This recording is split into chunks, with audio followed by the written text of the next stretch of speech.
आगे आने वाले हालात कैसे होंगे, ये इसके बारे में हम पूरी तैयारी करके बैठे हुए हैं। मेरे सीनियर जनरल उन्होंने कहा भाई 88 दिन घंटे की जंग लड़ी थी, 4 साल की लड़ेंगे। ये कहना चाहूंगा कि मूवी शुरू भी नहीं हुई थी, सिर्फ एक ट्रेलर दिखाया गया था और ट्रेलर के बाद 88 घंटे में वो ट्रेलर खत्म हो गया था। लेकिन ये एक आर्मी चीफ की जानिब से ये कहना कि ऑपरेशन सिंदूर सिर्फ एक ट्रेलर था, व्हाट डज दैट मीन? ये क्या साबित करना चाह रहे हैं? ये है सवाल कि क्या हमारे पास वो प्रिपेयर्डनेस है 4 साल लड़ने की।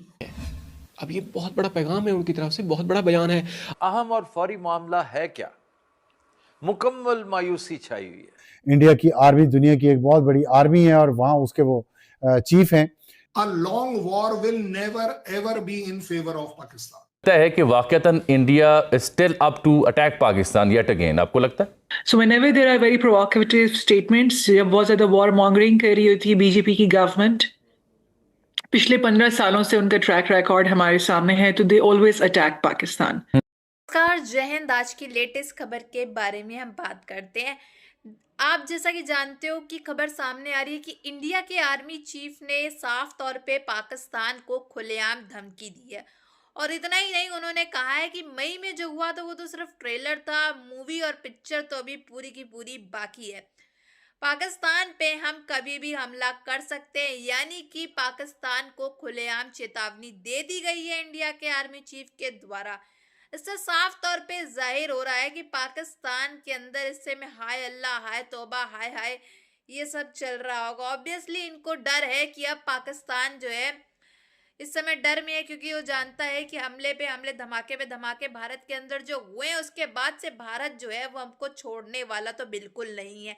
ये पूरी तरह से तैयारी कर रहा है, जब इसको मौका मिलेगा वो तुरंत जो है मिसाइलें दाग देगा हमारे ऊपर। द्विवेदी ने ये कहा है कि हम अपने हमसाये को सिखाएंगे कि हमसायों की तरह कैसे रहा जाता है। अभी तो ट्रेलर चला है, असली फिल्म तो बाकी है। दोस्तों, इंडिया के जो आर्मी चीफ हैं जनरल उपेंद्र द्विवेदी साहब, वो decorated general of Indian army, उन्होंने कल फिर एक वार्निंग दी है पाकिस्तान को। उन्होंने कहा जी मई का जो कॉन्फ्लिक्ट था वो एक बेसिकली ट्रेलर था, अभी पूरी फिल्म बाकी है। और द इंडियन आर्मी चीफ के ये जो रिमार्क्स हैं, ये coming after, right after this red fort explosion. Intensity attack की जो है हमेशा आप देख लीजिए कि हर दफा पहले से बढ़कर थी। तो मोदी के घर के ऊपर पाकिस्तानी ड्रोन्स फ्लाई करते रहे और यह बात मोदी को पता है। और इस दफा अगर आप कोई हरकत करेंगे तो जरूरी नहीं है कि हर बात पाकिस्तान इस तरह की रिस्पॉन्सिबिलिटी का मुजाहरा करे। आप जंग करेंगे तो जंग का मतलब फिर जंग ही है, फिर आपके साथ कुछ भी हो जाएगा। तो मेरा ख्याल है कि India is actually gearing up towards a reinforced version of Sindoor, operation Sindoor, that whatever they call it. सही माइलेज के लिए within India, Indian population के लिए, या आपको लगता है कि वाकईतन India is still up to attack Pakistan yet again, आपको लगता है? If I am actually an academic and I would look at it from a scholarly perspective, और मैं हमेशा जो है अपना हर argument history के ऊपर build करती हूँ। So whenever there are very provocative statements, जब बहुत ज़्यादा war mongering कर रही होती है बीजेपी की गवर्नमेंट। ठीक है जी, ये 88 आवर्स का वो कह रहे हैं कि हम इनको जो है ना बहुत, बेसिकली तो वो यही कह रहे हैं ना, हम इनको मारेंगे बहुत ज्यादा, नहीं कह रहे। और ये स्टेट स्पॉन्सर टेररिज्म करते हैं और ये मैटर ऑफ कंसर्न है इंडिया के लिए। But the question at the end of the day is how can India justify an aggression on Pakistan. Upendra Dwivedi साहब, मेरे सीनियर जनरल, उन्होंने कहा भाई 88 दिन घंटे की जंग लड़ी थी, 4 साल की लड़ेंगे। उपेंद्र ने जो बोला है, क्या ये दुनिया में एप्लीकेबल है कि नहीं? पाकिस्तान नहीं, दुनिया में। कमर चीमा साहब, दिल पर हाथ रखिए और जो स्टेटमेंट मैं आर्मी चीफ की पढ़ने वाला हूं उसको दिल से जवाब दीजिएगा, दिल से, मतलब कंट्री के तौर पर नहीं, मेरे कंट्री आपकी कंट्री। एक एलियन आदमी बोल रहा है, ये सोच लीजिए। If Pakistan gives a chance, बात खत्म हो गई, यहीं पर सारी बात खत्म हो गई।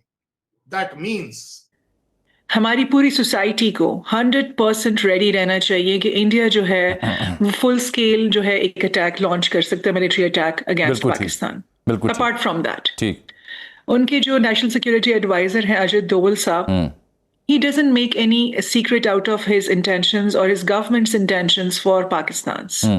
They keep saying that we will keep waging war against Pakistan and Balochistan and PTM के इशू को लेके अगर आप उनके सिर्फ दिखाया कि हमारी कैपेबिलिटी क्या है। पाकिस्तान चाहता तो उसे कहीं पे भी गिरा के तबाही फेर सकता था, लेकिन पाकिस्तान ने ना उसे किसी ऑफिशियल बिल्डिंग के ऊपर गिराया, ना ही पाकिस्तान ने किसी आबादी के ऊपर उसे गिरने दिया, बल्कि साइड पे ले जाके उन्हें खुद ही तबाह कर दिया ड्रोन्स को। सिर्फ अपनी कैपेबिलिटी का एहसास दिलवाना था कि ये देखें जी पाकिस्तान कितना केपेबल है। तो मोदी के घर के ऊपर पाकिस्तानी ड्रोन्स फ्लाई करते रहे और यह बात मोदी को पता है। और इस दफा अगर आप कोई हरकत करेंगे तो जरूरी नहीं है कि हर बार पाकिस्तान इस तरह की रिस्पॉन्सिबिलिटी का मुजाहरा करे। अब जंग करेंगे तो जंग का ये कहा है कि हम अपने हमसाये को सिखाएंगे कि हमसायों की तरह कैसे रहा जाता है। अभी तो ट्रेलर चला है, असली फिल्म तो बाकी है। तो वो शाहरुख खान का डायलॉग सलमान खान के अंदाज में बोल रहे थे, तो देखना है कि वो क्या सबक सिखाना चाहते हैं हमसाये को। हमसाया उसके लिए तैयार है, लेकिन एक बड़ी दिलचस्प उसमें जो बात है वो एक डिफेंस डायलॉग, एक सेमिनार था, उसका नाम था चाणक्य डिफेंस डायलॉग, उनके जहां पे वो खिताब कर रहे हैं उसके पीछे बैनर लगा हुआ है। क्या बोला है? We teach how to behave responsibly with neighbours. Oh my God, English मेरी अपनी लैंग्वेज नहीं है, लेकिन कितनी बढ़िया बात उसने दोनों देशों के बीच में डाल दी कि आप एक दूसरे के साथ रिस्पॉन्सिबली कैसे बिहेव करने चाहिए। आ गई बात last but not the least कि 88 hours is a trailer, long war, non war, any war.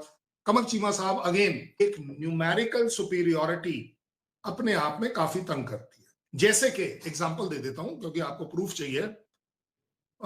Long war में यूक्रेन नहीं सरवाइव कर पा रहा, सस्टेन नहीं कर पा रहा, जबकि उसके पीछे पूरा यूरोप लगा हुआ है।